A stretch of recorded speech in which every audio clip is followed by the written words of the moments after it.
대결을 했다고 하죠. 이방원이 먼저 이야기하기를 하여가를 노래했습니다. 이런들 어떠하리 저런들 어떠하리 만수산이 드렁치기 얼거진들 어떠하리 우리도 이치 얼거져 백년지 누리리라. 여러분 기억나십니까? 그러면 이제 정몽주가 무슨 이야기를 합니까? 단신가를 하게 되죠. 이 몸이 죽고 죽어 100번 고쳐주고 백골이 진토되어 넋이라도 있고 없고 임향한 일편단심이야 가실 줄 있으랴. 여러분 학창시절에 아마 많이들 외우셨던 것일 겁니다. 실제로는 그렇게 만나서 이런 노래를 했겠습니까? 선주교에서 이제 잔인한 일들이 벌어졌을 텐데 아마 훗날 어떤 사람들이 그 정몽주의 어떤 그 진심된 그 마음을 표현하기 위해서 이렇게 표현하지 않았을까라고 생각을 해봅니다만, 정몽주의 그 마음은 고려가 조선으로 바뀌어지는, 나라가 완전히 바뀌어지는 그 상황 속에서도 그의 마음이 지금 어디를 향하고 있는가를 분명하게 보여주는 것 같습니다. 우리가 하나님을 향하여 가지는 마음, 주를 갖는 마음, 어떤 환경 속에서도 바뀌어지지 말아야 되겠죠.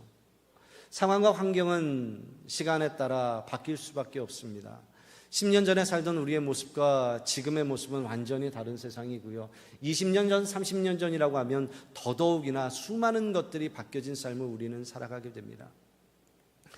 그러나 우리가 가진 신앙과 믿음의 본질이라고 하는 것은 분명히 달라지고 또 달라졌습니다. 예수님께서 교회라고 하는 것을 베드로를 향하여 말씀하시며 너의 그 이름 위에 고백 위에 교회를 세우시겠다라고 말씀하셨고, 그 이후에 교회의 모습들은 수많은 시간들을 거치며 바뀌어져 왔습니다. 바울이 복음을 전할 당시에 교회들은 가정교회에 가까웠죠. 또한 오늘 우리가 예배드릴 때 수많은 악기들이 이렇게 함께 있고 찬양과 노래가 있었을 텐데 그때 당시의 예배는 그와 같은 모습은 아니었을 가능성이 높습니다. 그러나 교회가 로마의 기독교 공인이 되고 국가 교회가 되기 시작하면서부터 교회는 여러 가지 형태들을 많이 갖추기를 시작했습니다. 그리고 많은 과정들을 겪어왔습니다. 그러나 그 과정만이 있었던 것은 아니죠. 그 가운데 놀라운 변질들이 또한 일어나게 되었고, 또 그 변질의 과정 속에서 본질을 찾아나가는 예배가 무엇이며 또한 교회가 무엇이며 여러 과정들을 겪게 됩니다. 그리고 또한 우리가 잘 아는 대로 큰 종교개혁이 일어나게 되죠. 본질로 돌아가자, 하나님의 말씀이 무엇이며 그 본질 안으로 돌아가자고 하는 분명한 그 구호 아래서 변화들이 있게 되어졌습니다. 그리고 그 변화는 단순히 우리 바뀌자 해서 여러 사람이 모여서 바뀌어졌던 것들이 아니라 그 안에는 피 흘림이라는 것이, 누군가의 죽음과 고통이라는 것이 있었고, 또 그 과정을 겪으면서 오늘날 장로교, 감리교, 침례교 수많은 교단들이 그 근대사 역사 안에서 나타나게 됩니다. 무엇이 더 본질인가, 무엇이 더 하나님의 말씀에 따라 나갈 수 있는 것인가 하는 그런 과정의 역사를 겪었고, 그 과정의 역사 속에서 복음이 전해지는, 온 세상으로 퍼져나가는 놀라운 또 선교의 역사도 그와 함께 일어나게 됩니다. 사랑하는 성도 여러분, 수많은 변화들은 시간을 겪어가며 바뀌어지게 됩니다. 그러나 우리가 놓치지 말아야 되는 부분은 바로 한 가지, 예수 그리스도. 그분으로 말미암아 우리가 구원을 얻었고 그분으로 말미암아 우리는 새롭게 되어졌다라는 사실입니다. 오늘날 수많은 교회들이 어려움을 겪고 또한 시대적 도전 속에 있습니다. 그러나 교회는 외적인 그런 도전 속에서 무너졌던 적은 단 한 번도 없었습니다. 교회가 무너지기 시작했던 것은 바로 복음의 본질을 놓치기 시작했을 때, 그때부터 교회는 무너지기 시작합니다. 오늘 저와 여러분에게 드리고 싶은 말씀은 바로 그것입니다. 오늘 말씀의 제목은 주님의 교회를 세우라 라는 말씀인데, 우리가 과연 어떤 교회를 세워야 되는가, 그리고 그 안의 본질은 과연 무엇인가, 그 말씀을 여러분들에게 드리고 싶습니다. 바로 그것은 오늘 제목도 있고 말씀에도 나와 있습니다만, 예수 그리스도를 세우는 것, 예수 그리스도가 우리 안에 온전하게 세워지는 것, 바로 그것이 참된 교회의 출발점이라고 말씀을 드리고 싶습니다. 오늘 요한복음 1장은 태초의 말씀이 계시니라 라는 말씀으로 시작이 되어집니다. 그래서 예수 그리스도가 어떤 분이신가, 요한의 입술로 그 말씀이 기록되어지며 또한 세례 요한을 통해서 예수 그리스도가 어떤 분이신가를 또다시 한 번 더 증명하고 말씀하고 정의하는 것이 요한복음 1장의 말씀입니다. 그리고 요한복음 전체의 그 목적은 요한복음 20장 31절 말씀에 기록되어져 있는데요. 오직 이것을 기록함은 너희로 예수께서 하나님의 아들 그리스도이심을 믿게 하려 함이요 또 너희로 믿고 그 이름을 힘입어 생명을 얻게 하려 함이니라 라고 말씀하고 있습니다. 바로 예수 그리스도와 그분으로 말미암아 우리에게 주어진 영원한 생명의 가치관, 바로 그것이 예수님 당시에 그 시대를 간통하는 새로운 가치관이었다는 겁니다. 우리가 그 가치관을 읽어내지 못하면 요한복음에서 보여주고 있는 예수 그리스도라고 하는 새로운 이 가치관을 오늘날도 우리가 붙잡지 않으면 당시에 예수님으로부터 책망받았던 바리새인이나 서기관들이나 이와 같은 입장이 바로 우리들의 모습이 될 수 있다라는 겁니다. 사랑하는 성도 여러분, 예수 그리스도가 이 땅에 오신 지 2000여 년이라는 수많은 시간이 흘렀지만 그 본질과 가치관은 동일합니다. 저와 여러분이 반드시 붙들어야 되는 것, 바로 예수 그리스도이며 그분으로 말미암아 우리에게 영원한 생명이 주어지고 있다는 것을 믿고 의지하며 그것을 꼭 붙잡는 저와 여러분들이 되기를 간절히 소망합니다. 오늘 요한복음 2장의 말씀 속에서는 예수님의 첫 번째 기적이 나타납니다. 바로 그 첫 번째 기적이 무엇이냐? 여러분 아시죠?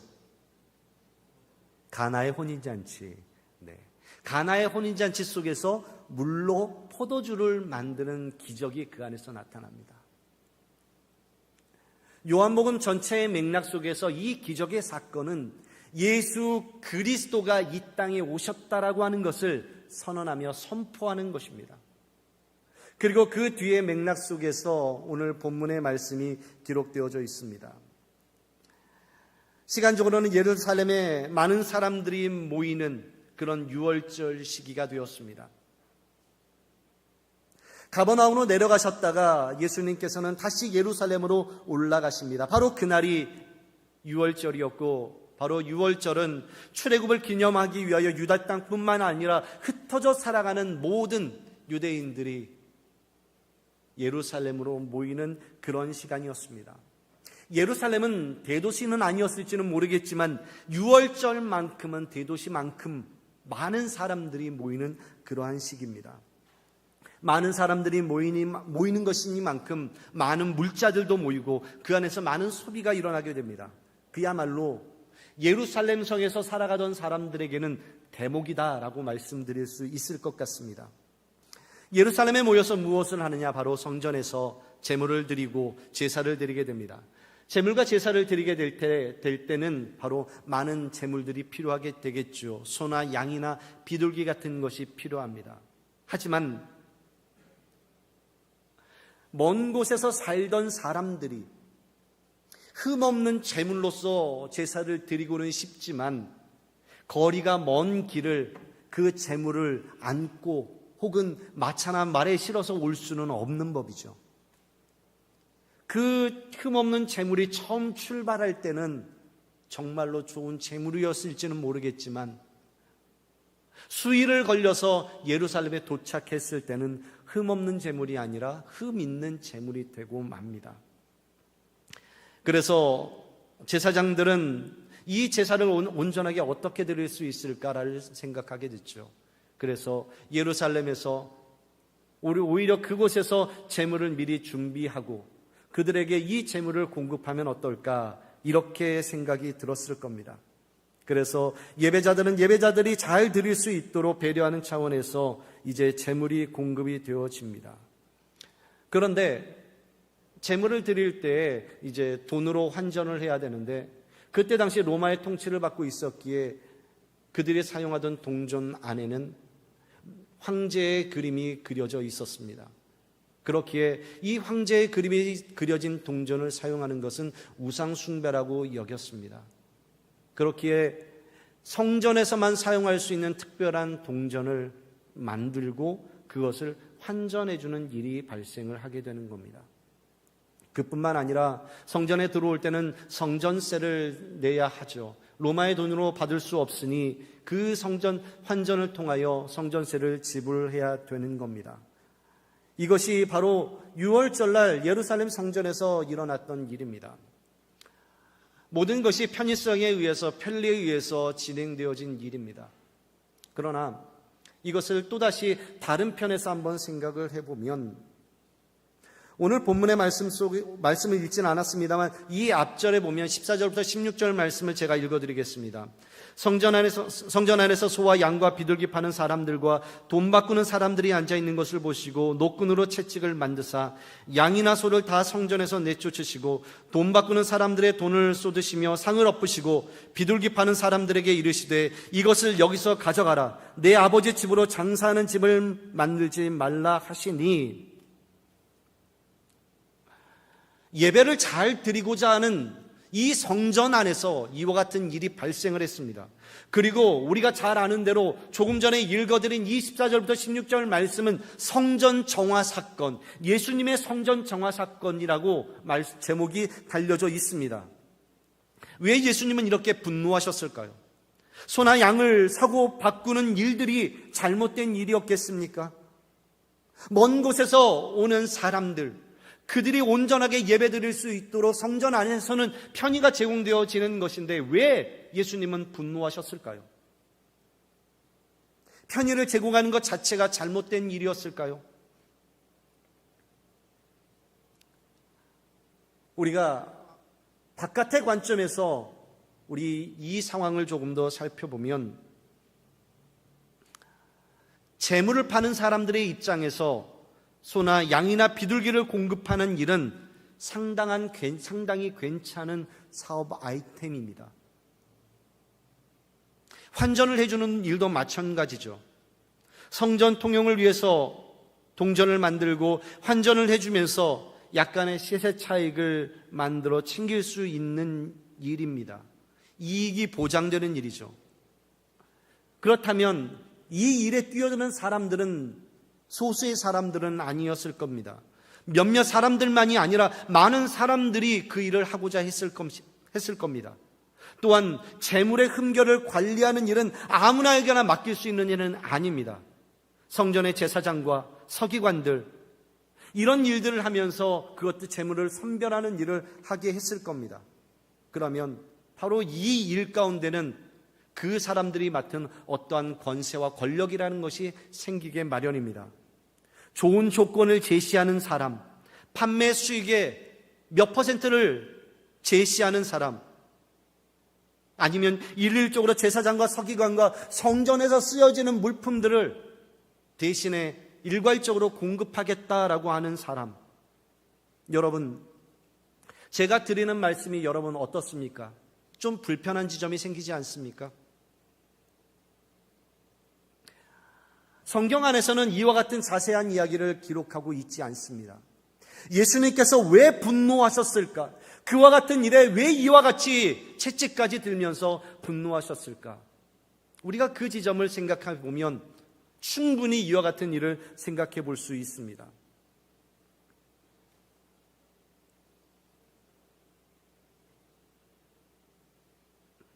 예수님은 성전을 향하여 내 아버지 집을 장사하는 집으로 만들지 말라라고 이야기하였습니다. 그런데 그 자리가 그와 같은 자리가 되어버린 것입니다. 장사라고 하는 것은, 비즈니스라고 하는 것은 이윤을 남기는 일입니다. 사업가의 입장이 반영이 되었을 겁니다. 제가 조금 더 나가보겠습니다. 사업권을 따낸 재물의 공급자는 더 많은 기대를 하고 있었을 겁니다. 이번 6월절에는 한 10만 마리 정도 나가지 않을까? 그런 기대를 하게 됐죠. 그런데 어떤 사람들은, 재물을 사야 되는 사람들은 불편했을지도 모릅니다. 생각보다 그 재물의 가격이 비싸거나 재물이 마음에 들지 않아서 자기가 아는 사람들에게 가서 재물을 사왔을 수도 있습니다. 그 재물을 들고 제단으로 갑니다.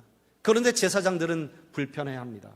왜냐하면 제물을 공급하기로 했던 사람이 자신이 물량이 확보해 놓은 그 물량이 나가지 않으면 그 사람들에게 손해가 되기 때문에 제물을 공급하던 사람들의 마음은 불편했을 겁니다. 내가 이만큼을 확보해 놨는데 이것이 다 나가지 않으면 나는 손해가 될 텐데, 여러분 이렇게 생각하지 않았을까요? 그래서 개인적으로 준비해온 제물들에 대해서 이것은 제물로 사용할 수 없다라고 불허를 하게 됩니다. 허락을 해주지 않습니다.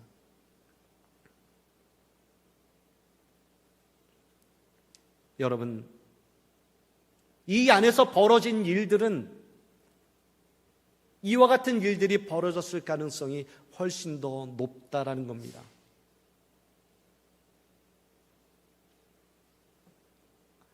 예루살렘 성전 안에서 우리 예수님께서 왜 이렇게 분노하시며 내 아버지 집을 왜 장사하는 집으로 만드느냐? 다른 복음서에서는 같은 사건을 두고 이 예루살렘 성전을 향하여 도적의 소굴이 되었다라고 말씀하고 있습니다. 편의를 위하여 최소한의 경비가 아니라 이윤을 위하여 더 많은 이윤을 확보하기 위한 모습이 이 예배당 안에서, 이 성전 안에서 일어나게 되었던 겁니다. 사랑하는 우리 성도 여러분, 거룩한 아버지의 집이 장사꾼의 집이 되었으며 도적의 소굴이 되어버렸습니다. 복음서에서 말하는 성전의 역할은 하나님의 집이며 기도하는 집입니다. 아버지의 집입니다. 만민이 기도하는 집이 그 본질을 잃어버리고 더 이상의 어떠한 역할도 하지 못하는 그 성전을 향하여 우리 예수님께서는 책망하시고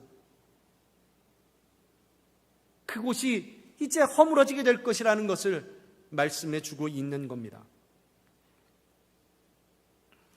열왕기상 8장 말씀을 보면 지성소 안에는 언약궤가 있었습니다. 그 언약궤는 하나님의 은혜와 긍휼의 상징입니다.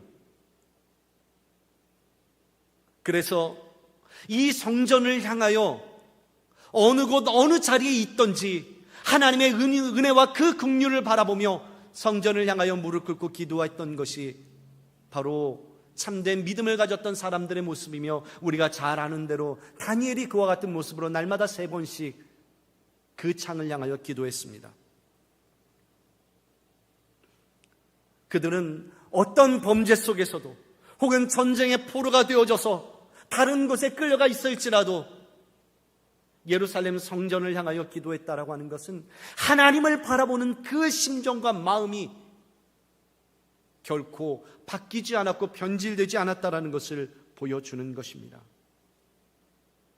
그 성전 안에는 어린 양의 희생이 있었기에 그 희생을 근거로 하여 그들은 하나님 앞에 기도했고 그 기도의 내용을 하나님은 들어주셨던 겁니다. 오늘 주님께서 하시는 말씀이 십자가에서 죽으시고 3일 만에 부활하시는 그 모습으로 그 성전을 새롭게 하시겠다라고 말씀하십니다.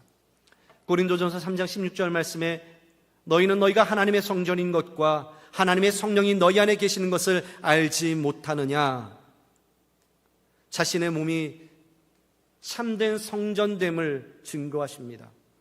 그리고 또한 그 영을 받은 하나님의 백성들이 참된 성전인 것을 말씀합니다.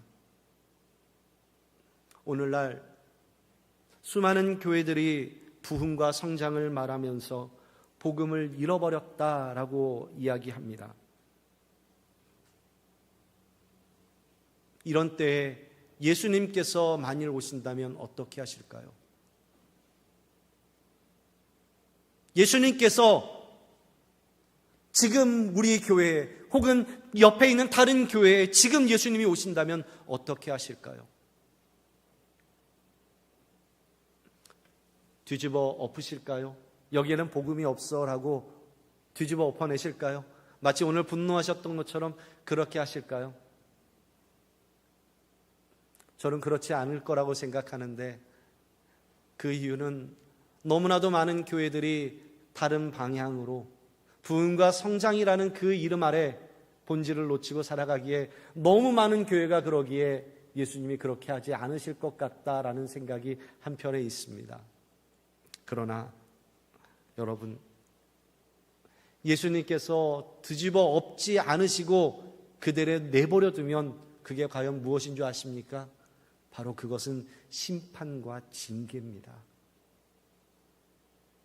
예수님께서 뒤집어 엎으시면 그 안에는 회복이 있습니다. 다시 돌이킬 수 있는 기회가 있는 겁니다. 그러나 그렇지 않고 그대로 내버려 두시는 것 자체가 심판이 되는 겁니다. 언젠가는 무너지게 될 것이기 때문에 그렇습니다. 언젠가는 변질되어지고 나와는 관계없는 길로 가게 될 것이기 때문에 그렇습니다. 세상의 사람들, 오늘 본문 속의 사람들은 성전이 3일 안에 무너진다고 하였을 때, 성전이 무너진다고 하였을 때 이 성전이 46년 동안 지어졌건을 어떻게 3일 만에 되살릴 수 있을까? 그 말을 이해하지 못했습니다. 그러나 요한은 예수님께서 십자가 안에서 죽으시고 3일 만에 부활하셔서 진짜 성전이 무엇인가를 보여주시겠다고 오늘 본문에서 기록하고 있으며, 그 안에 있었던 제자들조차도 그 말이 무슨 뜻인지 알지 못하였으나 예수님의 그 부활을 바라보며 예수님께서는 그 제자들을 향하여 이와 같은 말씀을 오래전에 이미 우리들에게 말씀하셨구나, 훗날이 되어서야 그 이야기를 깨닫게 되었습니다. 사랑하는 우리 성도 여러분, 우리는 날마다 오래된 성전들을 부셔내고 예수 그리스도로 말미암아 새롭게 되어진 그 성전을 여러분 안에서, 우리 안에서 세워가야 합니다. 겉으로 보여지는 그 성전은 사라졌으나 오늘 우리는 예배당 안에 모여서 예수 그리스도가 머리 되시며 그 머리로부터 영원한 생명이 공급되어지고 있음을 우리는 기억하며, 그 본질로 말미암아 참다운 주님이 기뻐하시는 참된 교회, 복된 교회, 그 교회가 우리 안에 있음을 믿음으로 고백하며 날마다 예수 그리스도로 말미암아 새로워지는 교회, 새로워지는 내 안에서의 성전,